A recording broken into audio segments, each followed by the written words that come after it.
ketika Bapak mulai berbicara. Baik, menurut saya untuk mengoptimalkan pemanfaatan perjanjian, saudara sekalian, saya dan Mas Ganjar kebetulan, Ganjar Mahfud ini sudah berdiskusi lama tentang ini. Sekurang-kurangnya ada 3 hal yang menjadi strategi kami. Pertama, mengutamakan diplomasi ekonomi. Sehingga para duta besar yang ada di luar negeri itu, menurut Pak Jokowi pada saat awal-awal kami dilantik, duta besar itu adalah duta ekonomi. Optimalkan diplomasi ekonomi dengan negara-negara lain. Yaitu. Kemudian yang kedua, juga kami akan melakukan perdagangan untuk mengintegrasikan perdagangan nasional kita ini ke perdagangan global.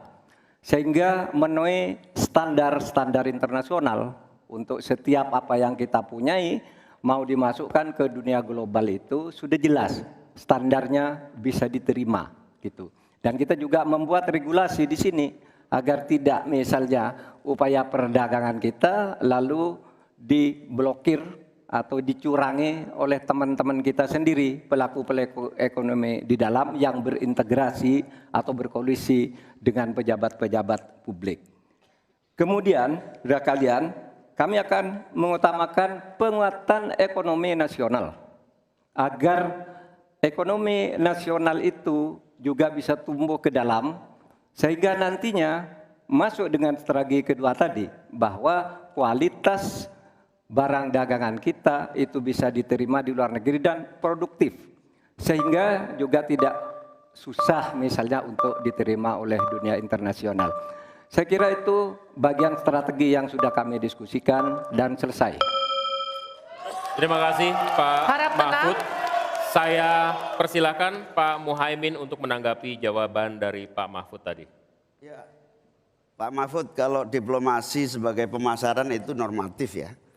Ini sudah menjadi pengetahuan umum. Yang paling penting itu adalah bagaimana nyelepet para diplomat berubah wajah menjadi pemasar-pemasar yang tangguh. Diplomasi pemasaran yang ekspansif itu tidak kita miliki. Karena memang seluruh cara kerja diplomasi kita masih politik dan sangat normatif. Yang kedua, kita bisa hadir di dalam dunia perdagangan global kalau kualitas produksi dalam negeri kita juga punya standar yang baik. Saya sampai hari ini sangat prihatin. Kita tidak ada satupun yang terus mengupgrade secara masif kualitas dan standar, semuanya kayak dibiarkan tumbuh sendiri-sendiri gitu. Tidak ada satu gerakan yang lebih terstruktur baik dari Menteri Perdagangan, Menteri Koperasi UKM dalam satu gerakan meningkatkan kualitas berstandar internasional. Cukup Bapak? Harap tenang. Selanjutnya kita akan ke calon wakil presiden nomor urut 2, Bapak Gibran Raka Buming Raka untuk menanggapi. Waktunya 1 menit, silakan. Baik, terima kasih. Paslon nomor 1 dan 3 sudah bicara masalah diplomasi. Saya akan memberikan solusi yang konkret aja, paling konkret. Hilirisasi. Kita jangan mau lagi mengirim barang mentah. Kita harus mampu meningkatkan nilai tambah dalam negeri. Saya kasih contoh nikel. Dulu sebelum ada hilirisasi, kita ekspor hanya 3 miliar US dollars. Sekarang setelah hilirisasi bisa menjadi 33 miliar US dollars. Ini saya baru bicara masalah nikel loh Pak. Belum bicara masalah tembaga, boksit, timah, dan lain-lain. Konkret, jelas, singkat, padat, jelas. Terima kasih. Waktu Anda masih tersisa? Cukup? Cukup Bapak? Cukup. Baik. Baik. Kami kembalikan ke Pak Mahfud untuk menanggapi. Ya. Baik, terima kasih. Ini masalah diplomasi. Diplomasi Harap itu tenang. normatif. Mohon tenang. Sebenarnya, saudara sekalian, kalau diplomasinya selama tidak jalan, saya kira sistem rekrutmen diplomat sekarang ini harus ditinjau ulang. Dulu-dulu diplomat-diplomat kita tuh bagus. Ya, sekarang ini kadang-kala ada titipan dari partai.